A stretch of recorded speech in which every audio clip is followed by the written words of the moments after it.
Hi ಎಲ್ಲೋ ಎಲ್ರಿಗೂ ನಮಸ್ಕಾರ. Welcome to Shreemi YouTube channel. ಇವತ್ತು 5 ಗಂಟೆಗೆ ಎದ್ದು ವೀಡಿಯೋ ಸ್ಟಾರ್ಟ್ ಮಾಡ್ಕೋತಾ ಇದ್ದೀನಿ. ಟಿಫನ್ನು ಪೂರಿ ಸಾಗು ಮಾಡೋಣ ಅಂತ. ಅದಕ್ಕೆ ತರಕಾರಿ ಎಲ್ಲ ರಾತ್ರಿನೇ ಸೋಸಿಟ್ಕೊಂಡಿದ್ದೆ, ಅದನ್ನು ಹೆಚ್ಕೋತಾ ಇದ್ದೀನಿ. ಒಂದು ಅರ್ಧ kg ತರಕಾರಿ ತೊಗೊಂಡು ಬಂದಿದ್ದೆ.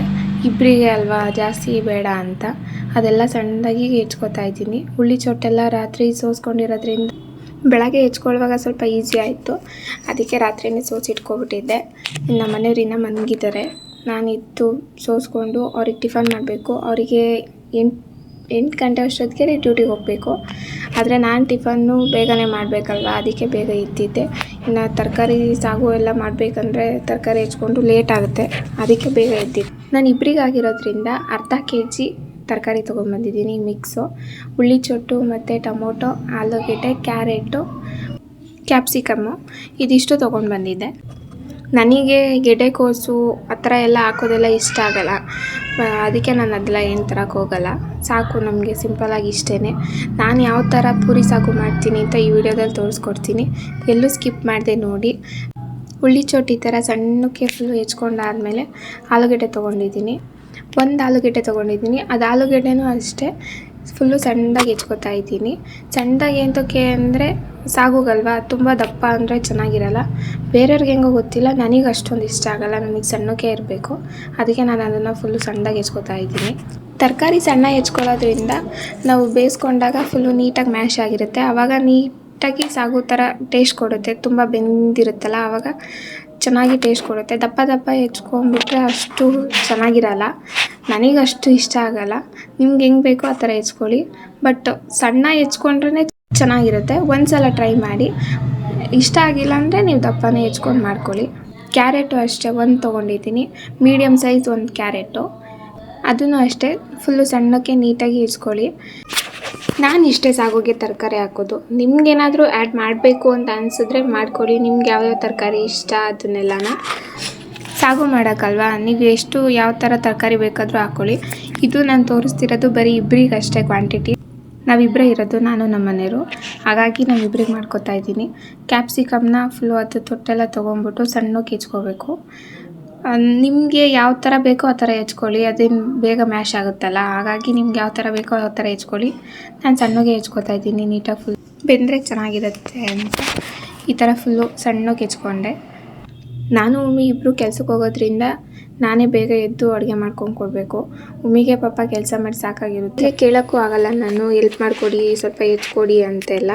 ಅವ್ರಿಗೇನಾದರೂ ಸಂಡೇ ಹೊತ್ತೆಲ್ಲ ಅವರು ಮಾಡಿಕೊಡ್ತಾರೆ, ನಾನೇನಾದರೂ ಕೇಳಿದ್ರು. ಇನ್ನು ಟೊಮೊಟೊ 2 ಸಣ್ಣ ಮೀಡಿಯಮ್ ಸೈಜೇ ತೊಗೊಂಡಿದ್ದೀನಿ. ಟೊಮೊಟೊ ನಿಮ್ಮ ಇಷ್ಟ, ರುಬ್ಕೊಂಡಾದರೂ ರುಬ್ಕೋಬೋದು, ಹೆಚ್ಕೊಂಡಾದರೂ ಹೆಚ್ಕೋಬೋದು. ಟೊಮೊಟೊ ಎಲ್ಲ ಸಣ್ಣಗೆ ಹೆಚ್ಕೊಂಡಾದ್ಮೇಲೆ ಮಸಾಲೆಗೆ ಶುಂಠಿ ತೊಗೊಂಡಿದ್ದೀನಿ. ಶುಂಠಿನ ನೀಟಾಗಿ ಸಿಪ್ಪೆ ಎಲ್ಲ ತೊಗೊಂಡು ಸೈಡಿಗೆ ಎತ್ತಿಟ್ಕೊಂಡಿದ್ದೀನಿ.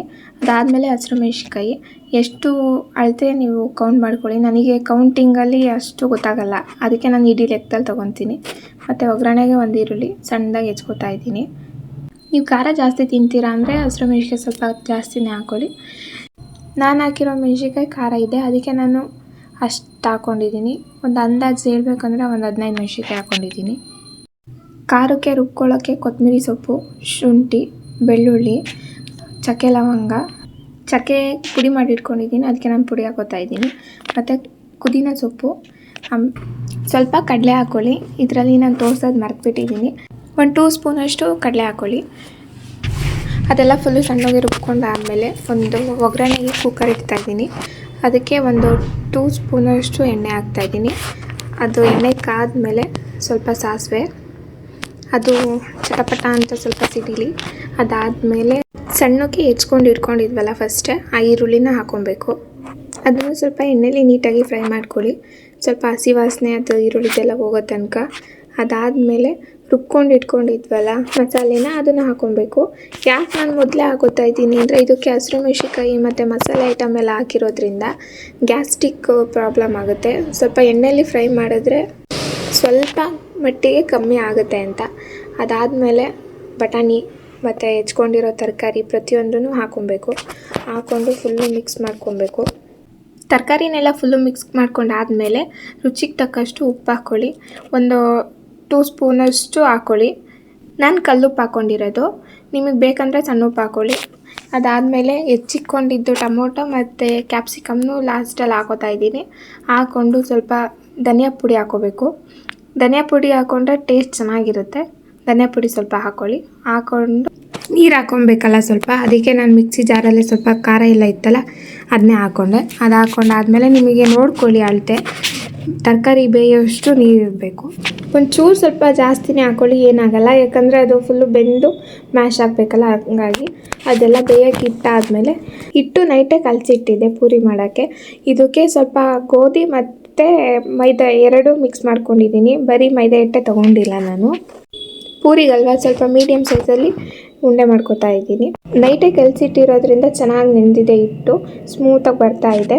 ಇದಕ್ಕೆ ಸೋಡಾ ಏನೂ ಹಾಕಿಲ್ಲ ನಾನು ಸೋಡಾ ಎಲ್ಲ ಹಾಕ್ಕೊಳ್ಳಲ್ಲ, ಹಾಗಾಗಿ ಸೋಡಾ ಏನು ಹಾಕಿಲ್ಲ ಇದಕ್ಕೆ ಕಲಸಿಡುವಾಗ. ಮೀಡಿಯಮ್ ಸೈಜಲ್ಲಿ ಹರ್ಕೊಳ್ಳಿ. ತಿಕ್ನೆಸ್ ನೋಡ್ಕೊಳ್ಳಿ, ತುಂಬ ತೆಳುವಾಗಿ ಹರ್ಕೊಬೇಡಿ. ತೆಳುವಾಗಿ ಹರ್ಕೊಂಬಿಟ್ರೆ ಪೂರಿ ಕರುಮ್ ಬಂದುಬಿಡುತ್ತೆ. ಹಾಗಾಗಿ ತುಂಬ ತೆಳುವಾಗಿ ಹರ್ಕೊಬೇಡಿ, ಮೀಡಿಯಮ್ನಲ್ಲಿ ಹರ್ಕೊಳ್ಳಿ. ಸ್ವಲ್ಪ ದಪ್ಪಗೇನೆ, ಸ್ವಲ್ಪ ಮೀಡಿಯಮ್ ದಪ್ಪದಲ್ಲಿದ್ದರೆ ಪೂರಿ ಚೆನ್ನಾಗಿ ಉಬ್ಬಿ ಬರುತ್ತೆ. ಹೋಟ್ಲಲ್ಲಿ ಮಾಡ್ತಾರಲ್ಲ ಆ ಥರ ಇದ್ದರೆ ಫುಲ್ಲು ಚೆನ್ನಾಗಿ ಉಬ್ಬಿ ಬರುತ್ತೆ. ಮಕ್ಕಳಿಗೆಲ್ಲ ಇಷ್ಟ ಆಗುತ್ತೆ ಪೂರಿ ಉಬ್ಬಿದರೆ. ಎಲ್ಲದನ್ನೂ ಹರ್ಕೊಳ್ಳಿ ಮೀಡಿಯಮ್ ಸೈಜಲ್ಲಿ, ಈ ಥರ ತೋರಿಸ್ತಿರೋ ಥರ ಹರ್ಕೊಂಡಾದಮೇಲೆ ಎಣ್ಣೆನ ಕಾಯಕ್ಕೆ ಇಡೋಣ ಅಂತ ಬಾಣಲಿ ಇಡ್ತಾ ಇದ್ದೀನಿ. ನಾನು ಬಳಸ್ತಿರೋದು ಸನ್ಫ್ಲವರ್ ಆಯಿಲು. ನಾನು ಫುಲ್ ಅಡುಗೆಗಿದೆ ಬಳಸೋದು. ಇದನ್ನು ಹಾಕೋತಾ ಇದ್ದೀನಿ ಬಾಣಲಿಗೆ. ಆಮೇಲೆ ಸ್ಟವ್ ಹಚ್ಚಿಟ್ಬಿಟ್ಟು ಕಾಯಕ್ಕೆ ಬಿಟ್ಟಿದ್ದೀನಿ. ಅದಾದಮೇಲೆ ಸ್ವಲ್ಪ ಹೊತ್ತು ಬಿಟ್ಟು ಎಣ್ಣೆ ಕಾದಿದೆಯಾ ಅಂತ ಒಂಚೂರು ಪೂರಿನೇ ಹಾಕಿ ಚೆಕ್ ಮಾಡ್ತಾಯಿದ್ದೀನಿ. ಎಣ್ಣೆ ಕಾದಿದೆಯಾ ಅಂತ. ಎಣ್ಣೆ ಕಾದಿದೆ. ಪೂರಿ ತೇಲಿಸ್ಕೊತಾ ಇದ್ದೀನಿ. ಮೇನ್ ಪೂರಿ ತೇಲಿಸ್ಕೊಳ್ಳುವಾಗ ಈ ಥರ ಪೂರಿ ಮೇಲೆ ಎಣ್ಣೆ ಹಾಕಿದ್ರೇ ನೀಟಾಗಿ ಉಬ್ಬಿ ಬರುತ್ತೆ ಪೂರಿಗಳು. ಇಲ್ಲ ಅಂದರೆ ಉಬ್ಬೋದಿಲ್ಲ ಪೂರಿ. ಎಣ್ಣೆಗೆ ಈ ಥರ ಪೂರಿ ಹಾಕಿ ಅದ್ರ ಮೇಲೆ ಬಿಸಿ ಎಣ್ಣೆ ಪೂರಿ ಮೇಲೆ ಹಾಕಿದಾಗ ನೀಟಾಗಿ ಉಬ್ಬುತ್ತವೆ ಪೂರಿಗಳು, ಚೆನ್ನಾಗಿರುತ್ತೆ. ಲೇಯರ್ ಥರ ಬರುತ್ತೆ ಉಬ್ಬಿದಾಗ. ಈ ಥರ ಎಲ್ಲ ಪೂರಿನೂ ಕರ್ಕೊಂಡು ಒಂದು ಕಡೆ ಸೈಡಲ್ಲಿ ಇಟ್ಕೊಂಡಿದ್ದೀನಿ. ಅದರೊಳಗೆ ಯಾಕೆ ಇಟ್ಕೊಂಡಿದ್ದೀನಿ ಅಂದರೆ ಎಣ್ಣೆ ಸೋರ್ಕೊಳ್ಳಿ ಅಂತ ಅದ್ರೊಳಗೆ ಹಾಕ್ಕೊಂಡಿದ್ದೀನಿ ನಾನು. ಸಾಗು ಮಾಡೋಕ್ಕೆ ಅಂತ ಇಟ್ಟಿದ್ವಲ್ಲ ಅದು ಕೂಗಿರುತ್ತೆ ಅಷ್ಟೊತ್ತಿಗೆ, ಒಂದು ವಿಜಿಲ್ ಸಾಕು. ಟಿಫನ್ ಎಲ್ಲ ರೆಡಿ ಮಾಡಿಟ್ಟು ನಮ್ಮ ಮನೆಯವ್ರನ್ನ ಎಬ್ಬಿಸೋಕ್ಕೆ ಅಂತ ಬಂದಿದ್ದೀನಿ. ಅವ್ರು ಎದ್ದೇಳ್ತಾ ಇಲ್ಲ. ಅವರು ಅಲಾರಾಮ್ ಇಟ್ಟಿದ್ರು, ಅದು ಬಡ್ದಿದೆ. ಆದರೂ ಇವ್ರು ಎದ್ದೇಳ್ತಾ ಇಲ್ಲ. ಎಬ್ಬಿಸಿದ್ರು ಹಂಗೆ ಮಲ್ಕೊತಾ ಇದ್ದಾರೆ ಸುತ್ಕೊಂಡು. ಟೈಮ್ ಆಗಿದೆ ಅವರಿಗೆ, ಆಲೇ 7 ಗಂಟೆ ಆಗೈತೆ. ನೋಡಿದ್ರೆ ಎದ್ದೇಳ್ತಾನೇ ಇಲ್ಲ ಅವರು. ಎಷ್ಟು ಎಬ್ಬಿಸಿದ್ರು ಹಂಗೆ ಇನ್ನೊಂದು 5 ನಿಮಿಷ ಅಂತ ಹೇಳ್ತಾಯಿದ್ರು. ಆಮೇಲೆ ಎತ್ತಿ ಹೋಗಿ ರೆಡಿಯಾಗಿ ಬಂದರು. ಅವ್ರು ಬರೋ ಅಷ್ಟೊತ್ತಿಗೆ ನಾನು ಟಿಫನ್ ಹಾಕ್ಕೊಡೋಣ ಅಂತ ಹಾಕೋತಾ ಇದ್ದೆ. ಅವರಿಗೆ ಎಷ್ಟು ಬೇಕು ಹಾಕಿಸ್ಕೊಳ್ಳಿ ಅಂತ ಅವ್ರ ಮುಂದೆನೇ ಪ್ಲೇಟ್ ತೊಗೊಂಡೋಗಿಟ್ಟು ಸಾಗು ಅಲ್ಲೇ ಹಾಕ್ತಾಯಿದ್ದೆ. ಅದಾದಮೇಲೆ ಕೇಳಿದೆ ಹೇಗಿದೆ ಅಂತ.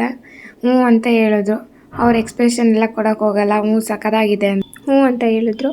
ಆಮೇಲೆ ಟೈಮ್ ಆಯಿತು, ಕೆಲ್ಸಕ್ಕೆ ಹೋಗೋಕೆ ಹೊರಡ್ತಾಯಿದ್ರು. ಶೂ ಹಾಕೋತಾಯಿದ್ರು. ನಾನು ವೀಡಿಯೋ ಮಾಡ್ಕೋತಾ ಇದ್ದೆ ಸುಮ್ಮನೆ ಇರಲಿ ಒಂದು ಕ್ಲಿಪ್ ಅಂತ. ಅದಾದಮೇಲೆ ಗಾಡಿ ಕೀನೇ ತೊಗೊಂಡಿಲ್ಲ, ಅವರು ಹೊರಟಿದ್ದಾರೆ. ಆಮೇಲೆ ನಾನೇ ಗಾಡಿ ಕೀ ಕೊಟ್ಬಿಟ್ಟು ನಮ್ಮ ಮನೆ ಹತ್ರ ಗೇಟ್ ತೆಗಿಬೇಕು. ಹೋಗಿ ಗೇಟೆಲ್ಲ ತೆಗೆದು ಆಮೇಲೆ ಅವ್ರು ಹೋದ್ಮೇಲೆ ಗೇಟ್ ಹಾಕ್ಕೊಳ್ಳೋಣ ಅಂತ ವೆಯ್ಟ್ ಮಾಡ್ತಾಯಿದ್ದೆ. ಆಮೇಲೆ ಹಿಂಗೆ ಏನೋ ಮಾತಾಡಿದ್ರು. ಆಮೇಲೆ ಮುಂದೆ ಹೋಗ್ತಾಯಿದ್ರು. ನೋಡಿದ್ರೆ ಮಾಸ್ಕ್ ತೊಗೊಂಡೋಗಿಲ್ಲ. ಮತ್ತೆ ನಿಲ್ಲಿಸಿ ಮಾಸ್ಕ್ ತೊಗೊಬಾ ಅಂತ ಹೇಳಿದ್ರು. ಅವ್ರಿಗೆ ಮಾಸ್ಕ್ ಕೊಟ್ಬಿಟ್ಟು ನಾನು ಬಂದು ಟಿಫನ್ ಮಾಡಿ ಹೊರಟೆ ಆಫೀಸ್ಗೆ. ಇದು ಆಫೀಸಲ್ಲಿ ಕರೆಂಟ್ ಹೋಗಿತ್ತು, ಆ ಟೈಮಲ್ಲಿ ಮಾಡ್ಕೊಂಡಿರೋ ವೀಡಿಯೋ. ಇವರೆಲ್ಲರೂ ನಮ್ಮ ಕೊಲೀಗ್ಸು. ಇವರು ಗೀತಕ್ಕ, ಕ್ವಾಲಿಟಿ ಇನ್ಚಾರ್ಜು. ವೀಡಿಯೋ ಮಾಡ್ಕೊತಾ ಇದ್ದೀನಿ ಅಂತ ಹಂಗೆ ಮಾಡ್ತಾಯಿದ್ದಾರೆ. ನಮ್ಮ ಆಫೀಸ್ಗೂ ನಮ್ಮ ಮನೆಗೂ 1-1/4 ಗಂಟೆ ಅಷ್ಟೇ. ಹಂಗಾಗಿ ವೀಡಿಯೋ ಏನು ಮಾಡ್ಕೊಂಬರಲಿಲ್ಲ ರೋಡಲ್ಲಿ, ಇವಿ ಜಾಮ್ ಇರುತ್ತೆ ಅಂತ. ಇವರು ಅನ್ಸೂಯಮ್ಮ, ಆಂಟಿ ಅಂತ ಕರಿತೀವಿ ನಾವೆಲ್ಲ. ಇವರು ಶೀಲಾ, ವೀಡಿಯೋ ಮಾಡಬೇಡ ಅಂತ ಹೇಳ್ತಾಯಿದ್ರು. ಒಂದು ಮೋಹನ, ಟ್ರೈನಿ ಹುಡುಗ ನಮ್ಮ ಆಫೀಸಲ್ಲಿ. ಇನ್ನು ಅವ್ನು ದೇವು. ಇವರೆಲ್ಲ ಏನೋ ಮಾಡ್ತಾಯಿದ್ದಾರೆ. ಕರೆಂಟ್ ಹೋಗಿದೆ. ದೇವುಗೆ ನಾನು ವೀಡಿಯೋ ಮಾಡ್ತಿದ್ದೀನಿ ಅಂತ ಗೊತ್ತಿಲ್ಲ. ಅಲ್ಲೆಲ್ಲ ಹುಡುಗರು ಏನೋ ಮಾಡ್ತಾಯಿದ್ದಾರೆ. ಕೇಳಿದ್ರೆ ಪ್ಯಾಚಪ್ ಮಾಡ್ತಾಯಿದ್ದಾರೆ. ಮಿಷಿನೆಲ್ಲ ಆಯಿಲೆಲ್ಲ ಕ್ಲೀನ್ ನೋಡ್ತಾ ಇದ್ದವು ಅಂತ. ಕರೆಂಟ್ ಹೋದಾಗ ಇವರೆಲ್ಲ ಮಿಷಿನಿಗೆ ಹಾಗೆ ಮುಂದೆ ಹೋದರೆ ಇಲ್ಲಿರೋದು ಮಂಚ. ಅವ್ನು ನೋಡಿಲ್ಲ, ಈಗ ನೋಡ್ತಾನೆ. ವೀಡಿಯೋ ಮಾಡಬೇಡ, ಏನು ಮಾಡ್ತಾಯಿದ್ದೀರಾ, ಟ್ರೋಲ್ ಆಗಿಬಿಡ್ತೀನಿ ಅಂತ ಹೇಳ್ತಾ ಇದ್ದಾನೆ. ಮಾಡಬೇಡಿ ಅಂತ. ನಾನು ಆದರೂ ಆಗ್ತೀಯಾ ಅಂತ ಹೇಳಿ ಮಾಡ್ತಾಯಿದ್ದೆ. ನಮ್ಮ ಸರ್ ಇರಲಿಲ್ಲ, ನಾನು ಆದರೂ ವೀಡಿಯೋ ಮಾಡ್ಕೊತಾ ಇರಲಿಲ್ಲ. ನಾನು ನಿಶಾಂತ್ ಅಂತ ಹೇಳಿದ್ಮೇಲೆ ಅವನೇ ಮಾಡ್ಕೊಳಕ್ಕೆ ಇರಲಿ ಅಂತ ಅಂದ. ಅದಕ್ಕೆ ಮಾಡ್ಕೊತಾ ಇದ್ದೆ. ಇವ್ರು ಟ್ಯಾಪಿಂಗು ಮನುವಣ್ಣ ಟ್ಯಾಪ್ ಆಗ್ತಾ ಇರ್ತಾರೆ. ಇನ್ನು DRO ಮಿಷಿನೆಲ್ಲ ರನ್ ಮಾಡ್ತಾರೆ. ಇವ್ರು ಶೀಲಾ ಮತ್ತು ಮಾಡ್ಕೊಬೇಡ ಲಕ್ಷ್ಮಿ ಅಂತ ಹೇಳ್ತಾ ಇದ್ರು. ಸರಿ ಅಂದ್ಬಿಟ್ಟು ಇನ್ನು ನಿಶಾಂತನ ಹತ್ರ ಬಂದೆ. ಇವನು ಆ್ಯಕ್ಚುಲಿ ನಮ್ಮ ಸರ್ ತಮ್ಮನೇ. ನಮ್ಮ ಇನ್ಚಾರ್ಜು ಆಚೆ ಇದ್ದಾರೆ, ಕರೆಂಟ್ ಇಲ್ಲ ಅಂತ. ಅವ್ರನ್ನೂ ತೋರಿಸ್ತೀನಿ. ಅವ್ರು ಫಸ್ಟು ಶಾಕ್ ಆಗಿಬಿಟ್ರು, ಯಾಕೆ ವೀಡಿಯೋ ಮಾಡ್ಕೊತಾ ಇದ್ದೀನಿ ಅಂತ. ಆಮೇಲೆ ಸುಮ್ಮನೆ ಆದರು. ಗೀತಕ್ಕ ಕರೆಂಟ್ ಇಲ್ದಾಗೂ ಕೆಲಸ ಮಾಡ್ತಾಯಿದ್ದಾರೆ, ರಿಪೋರ್ಟ್ ಬರ್ಕೋತಾ ಇದ್ದಾರೆ. ಅವಕ್ಕ ವೀಡಿಯೋ ಮಾಡ್ಕೊಬೇಡ ಕಣೋ ಅಂತ ಹೇಳ್ತಾಯಿದ್ರು. ಆಮೇಲೆ ಸರಿ ಮಾಡ್ಕೊ ಆಯಿತು ಅಂತ ಅಂದ್ಬಿಟ್ಟು ಕೈ ಕೆಳಗೆ ಇಳಿಸಿದ್ರು. ಇದಿಷ್ಟು ನಮ್ಮ ಕಂಪ್ನಿದು ಮಿಷಿನ್ಗಳು ಇರೋದೆಲ್ಲ. ನಿಶಾಂತ್ ಕೂತ್ಕೊಂಡ್ರೆ ವೀಡಿಯೋ ಮಾಡ್ತಾ ಇರೋದು, ನಾನು ಈ ಸೈಡ್ ಕೂತಿದ್ದೀನಿ. ಇವರು ಪ್ರಶಾಂತ್ ಅಣ್ಣ, ಡಿಸೈನರು. ಇಲ್ಲಿ ನಾನು ವರ್ಕ್ ಮಾಡೋದು, ಇದು ನಮ್ಮ ಆಫೀಸು. ಆ ಕಡೆ ನಮ್ಮ ಸರ್ ಕೂತ್ಕೋತಾರೆ, ಇದು ಆಫೀಸ್ ರೂಮು. ನಾನಿಲ್ಲಿ ಅಕೌಂಟ್ಸಾಗಿ ವರ್ಕ್ ಮಾಡ್ತಾಯಿದ್ದೀನಿ. ಇದಿಷ್ಟು ಇವತ್ತೇನೋ ಲಾಗ್ ಆಗಿರುತ್ತೆ. Please like, share, subscribe my channel.